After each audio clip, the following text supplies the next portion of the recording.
इस लेसन में हम chapter number 3 integration exercise 3.3 question number 12 solve करेंगे और क्वेश्चन हमारे पास मौजूद है integral of sine theta divided by 1 plus cos square theta D theta. Right, इस क्वेश्चन को भी हमने सॉल्व करना है सब्स्टिट्यूट मेथड से। क्या वेरिएबल लें? चले हम यहाँ y ले लेते हैं, आप कुछ भी ले सकते हैं, s ले लें, t ले लें, x ले लें, लेकिन ऐसा लें जो यहाँ मौजूद ना हो।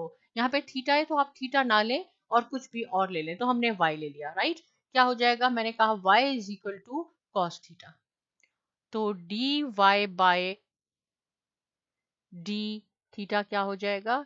ये हो जाएगा माइनस साइन ऑफ थीटा, और आप dy को हम एक साइड पे करते हैं और थीटा को हम एक साइड पे कर लेते हैं। राइट साइड पे ये हो गया, लेफ्ट साइड पे ये। देखिए हमारे पास है sine theta D theta numerator में, यहाँ हमारे पास आ रहा है minus sine theta D theta, तो हम इसको ऐसे भी लिख सकते हैं माइनस डी वाई। आप माइनस को कॉमन ले लें या माइनस से मल्टीप्लाई करें दोनों तरफ, तो ये हो जाएगा आपके पास साइन थीटा डी थीटा। ये पॉजिटिव हो गया और ये नेगेटिव यहाँ आ गया। अब हम साइन थीटा डी थीटा की जगह माइनस डी वाई लिख सकते हैं, तो क्या हो जाएगा?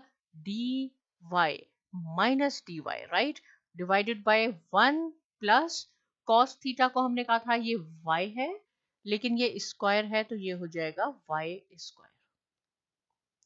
अब क्या होगा? माइनस को आप बाहर लें और d y by 1 plus y square, तो 1 divided by 1 plus y square किसके इक्वल होता है? tan इनवर्स के इक्वल होता है। ये negative sign as it is रहेगा। tan इनवर्स, जिसको हम आर्क इनवर्स भी कहते हैं, जो भी वेरिएबल यहाँ यूज हुआ है, आपने s लिया है, t लिया है, x लिया है, हमने y लिया है, आप लिख लें y प्लस c। और y की क्या वैल्यू है? y की वैल्यू है cos थीटा, तो आप यहाँ लिख दें put the value of y here.